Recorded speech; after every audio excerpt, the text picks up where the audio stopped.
So finally Donald Trump के tariff war के बीच में एक अच्छी खबर सामने आई है। इंडिया और यूके ने एक फ्री ट्रेड एग्रीमेंट साइन कर लिया है। ये आप देख सकते हैं, यूके के पीएम केयर स्टारमर का ट्वीट है और साथ ही ये हमारे प्राइम मिनिस्टर नरेंद्र मोदी जी का भी ट्वीट है। आगे इस वीडियो में हम इस ट्रेड डील को डिटेल में समझेंगे, बिकॉज एज पीपल से devil is in the details.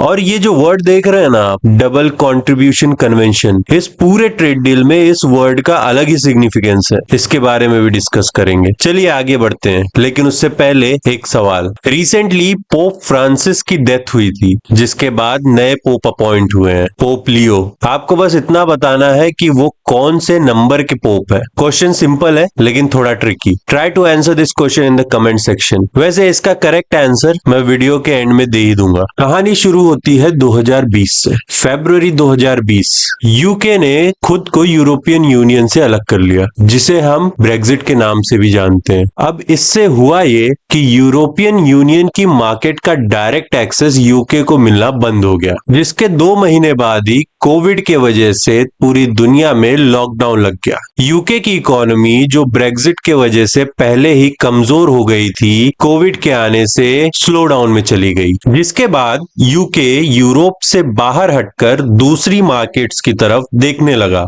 India being the largest consumer market UK की पहली पसंद बन गया, जिसके बाद जनवरी 2022 में इंडिया और यूके के बीच ट्रेड नेगोशिएशन स्टार्ट होती है। फाइनलाइज होने में ऑलमोस्ट 3.5 साल का वक्त लग गया, जिसके 2 मेन रीजंस हैं। पहला, यूके की पॉलिटिकल इंस्टेबिलिटी। पिछले 3.5 सालों में यूके में 4 प्राइम मिनिस्टर्स आ चुके हैं, जिसमें लिज ट्रस भी शामिल है। Liz Truss being the shortest serving prime minister of UK, जिन्हें केवल 45 दिनों में रिजाइन करना पड़ा, क्योंकि वो यूके की खस्ताहाल इकोनॉमी को संभालने में असमर्थ रही। और दूसरा रीजन, इंडिया के लोकसभा इलेक्शंस। फाइनली मई 2025 में इस डील को साइन कर लिया गया। अब इस डील से होने वाले नफा नुकसान के बारे में बात कर लेते हैं। 2024 में इंडिया यूके बायलैटरल ट्रेड, जो कि अराउंड $60 बिलियन था, इस एफटीए के साइन हो जाने के बाद 2040 तक इसे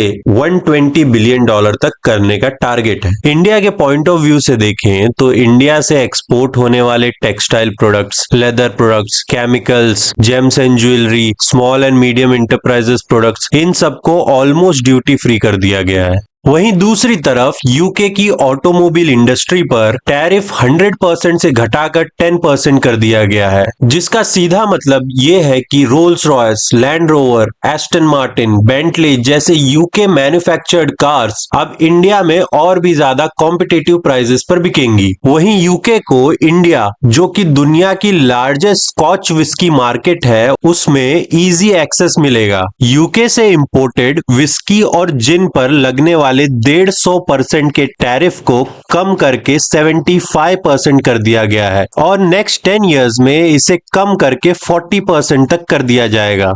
आसान भाषा में कहें तो यूके की ब्रांडेड शराब अब इंडिया में सस्ती मिलेगी। डबल कंट्रीब्यूशन कन्वेंशन अब ये है क्या, और इसे यूके जाने वाले इंडियन प्रोफेशनल्स के लिए गेम चेंजर क्यों बताया जा रहा है, इसे आपको एक सिंपल लैंग्वेज में समझाता हूँ। एक टर्म होता है सोशल सिक्योरिटी स्कीम। इंडिया में जैसे एम्प्लॉयज प्रोविडेंट फंड होता है, वैसे ही यूके में नेशनल इंश्योरेंस करके सोशल सिक्योरिटी स्कीम है, जिसमें यूके में काम करने वाले हर एक इंसान को अपनी सैलरी का 20% कंट्रीब्यूट करना ही होता है। तो पहले क्या होता था, मान लो एक बंदा है जो कि इंडिया में इन्फोसिस में काम करता है और पीएफ में कंट्रीब्यूट भी करता है। अब इन्फोसिस उसे एक पर्टिकुलर प्रोजेक्ट के लिए यूके भेजती है, let's say for a period of 2 years. अब यूके के लॉ के अकॉर्डिंग उसे 20% ऑफ द सैलरी वहां के नेशनल इंश्योरेंस में कंट्रीब्यूट करना ही पड़ेगा, जबकि वो बंदा सिर्फ 2 साल के लिए वहां गया है। इवन 2 साल में ही will not be eligible for benefits.